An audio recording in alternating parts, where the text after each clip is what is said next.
સરકારપુરા minor કેનાલમાં વર્ષોથી ભંગાણ, ખેડૂતોની ખેતી પાણીમાં. રજૂઆતો છતાં કાર્યવાહી નહીં. ખેડૂત અમરતભાઈ નાઈની ચીમકી, હવે ગાંધી ચિંધ્યા માર્ગે આંદોલનની ચીમકી.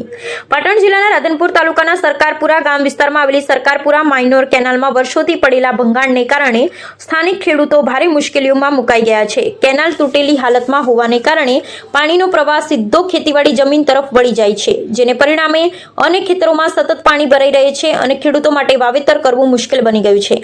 સ્થાનિક ખેડૂત અમરતભાઈ નાઈએ સમગ્ર મામલે પોતાની વેદના વ્યક્ત કરતા જણાવ્યું હતું કે છેલ્લા ઘણા વર્ષોથી કેનાલમાં ભંગાણ હોવાને કારણે તેમના ખેતરોમાં પાણી ભરાઈ રહે છે, જેના કારણે જમીન યોગ્ય રીતે ઉપયોગમાં લઈ શકાતી નથી અને ખેતી પર સીધી અસર પડી રહી છે. પરિણામે ખેડૂતોને મોટું આર્થિક નુકસાન સહન કરવું પડી રહ્યું છે. ખેડૂતોએ આ સમસ્યા અંગે નર્મદા વિભાગના અધિકારીઓને અનેક વખત લેખિત તેમજ મૌખિક રજૂઆત કરી હોવાનો દાવો કર્યો છે, છતાં આજ દિન સુધી કોઈ અધિકારી દ્વારા સ્થળ પર આવી તપાસ કરવામાં આવી નથી અને કેનાલના રિપેરિંગ અંગે કોઈ અસરકારક કાર્યવાહી હાથ ધરવામાં આવી નથી. ખેડૂતોના જણાવ્યા મુજબ વારંવાર રજૂઆત છતાં માત્ર આશ્વાસન આપવામાં આવે છે, પરંતુ જમીન પર કોઈ કામગીરી જોવા મળતી નથી. અમરતભાઈ નાઈએ આક્ષેપ કર્યો કે સરકારપુરા માઇનોર કેનાલનું ભંગાણ વર્ષોથી બંધ હાલતમાં આવ્યું નથી, જેને કારણે ખેતરોમાં પાણી ભરાઈ રહે છે અને વાવેતર બગડી જાય છે. સાથે જ ખેડૂતોને થયેલા નુકસાન અંગે પણ આજ દિન સુધી કોઈ પણ પ્રકારનું વળતર આપવામાં આવ્યું નથી, જેને કારણે ખેડૂતોમાં ભારે રોષ ફેલાયો છે.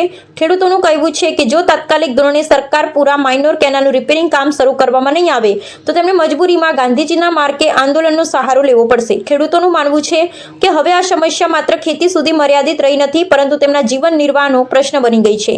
સ્થાનિક ખેડૂતો દ્વારા તંત્રને તાત્કાલિક હસ્તક્ષેપ કરી કેનાલનું ભંગાણ દૂર કરી યોગ્ય મરામત કામ હાથ ધરવા અને ખેડૂતોને થયેલા નુકસાન અંગે યોગ્ય વળતર આપવા માંગ કરવામાં આવી રહી છે. જો સમસ્યાનો વહેલો ઉકેલ નહીં આવે તો સરકારપુરા સહિત આસપાસના ગામોના ખેડૂતો એકત્ર થઈ આંદોલનનો માર્ગ અપનાવશે તેવી શક્યતા વ્યક્ત કરવામાં આવી રહી છે. રિપોર્ટ વિશિષ્ટ કર્તવ્ય ન્યૂઝ નાથાલાલ ઠાકોર, રાધનપુર. 22-23થી આ 4-5 વર્ષથી પાણી આવે છે નર્મદાનું. પાણીનો નિકાલ હજુ સુધી આરે ક્યાંય કરતા નથી. હું 4 વર્ષથી અરજીઓ હાલું છું. હવે તો એટલો કંટાળ્યો છું કે મારે આત્મહત્યા કરવી પડશે જો આનો કોઈ નિકાલ નહીં લાવે. અને મારું તો ખેતર આખું બગાડી નાખ્યું છે. ખેતરમાં 5 વર્ષથી બાવર ઊભા છે, અંદર કશું વાવા ભેડો પડ્યો છે એટલે રસ્તો બંધ થઈ ગયો છે. ખેતરમાં જવરાતું છે નહીં. 5 વર્ષથી ખેતર વવરાતું નથી. ખેતરમાં મોટા મોટા બાવળિયા થઈ ગયા છે અને આ પાણી બધું આવે છે. ખેતર આખું ખારે જાય એમ છે. તો એમ કરે એમ જલ્દીથી આનો નિકાલ ના લાવે અને મને આ ખેતરની વળતર આલવા હું સરકારને વિનંતી.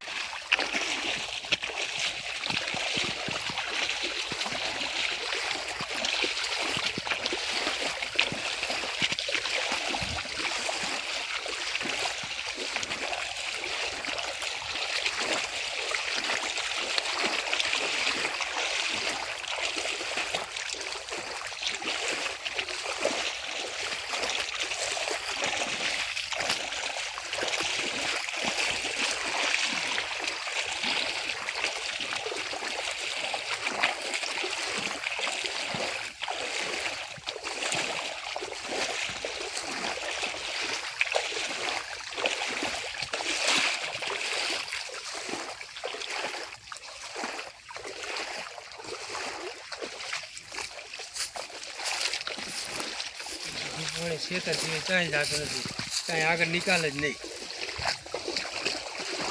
હા દાડો ખેતરમાં અમને રેડી.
જય હિન્દ.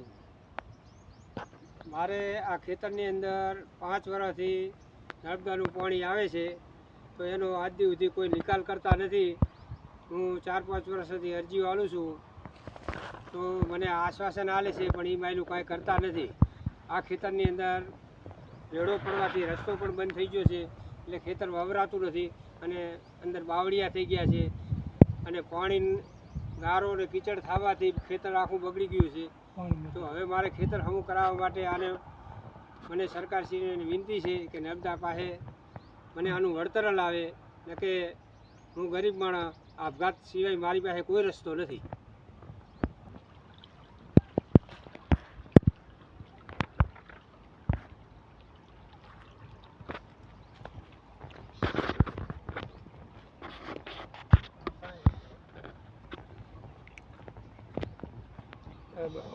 મારા નાખી દેજે.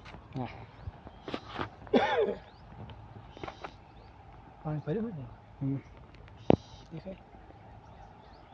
આવું પાણી છે ને? આ જુઓ ને, ઢેસણા આખું પાણી છે. હા, કોઈ પાવા વાળો છે નહીં અત્યારે. હે? કોઈ પાનારું ખરું? ના, આટલું પાણી મેલે. આ 4 વર્ષથી ખેતરની પથારી પી જાય.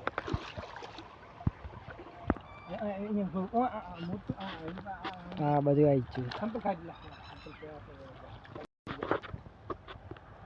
ચાલુ જ છે. 2022-23 થી આ 4-5 વર્ષથી પાણી આવે છે નર્મદાનું. પાણીનો નિકાલ હજુ સુધી આ રહ્યા ક્યાંય કરતા નથી. હું 4 વર્ષથી અરજીઓ આલું છું. હવે તો એટલો કંટાળ્યો છું કે મારે આત્મહત્યા કરવી પડશે જો આનો કાંઈ નિકાલ નહીં લાવે. અને મારું તો ખેતર આખું બગાડી નાખ્યું છે. ખેતરમાં 5 વર્ષથી બાવર ઊભા છે, અંદર કશું વાવા ભેડો પડ્યો છે, એટલે રસ્તો બંધ થઈ ગયો છે. ખેતરમાં જવરાતું છે નહીં. 5 વર્ષથી ખેતર વવરાતું નથી. ખેતરમાં મોટા મોટા બાવળિયા થઈ ગયા છે અને આ પાણી બધું આવે છે, ખેતર આખું ખારે જાય એમ છે. તો એમ કરે એમ જલ્દીથી આનો નિકાલ ના લાવે અને મને આ ખેતરની વળતર આલવા હું સરકારને વિનંતી કરું છું. જય હિન્દ.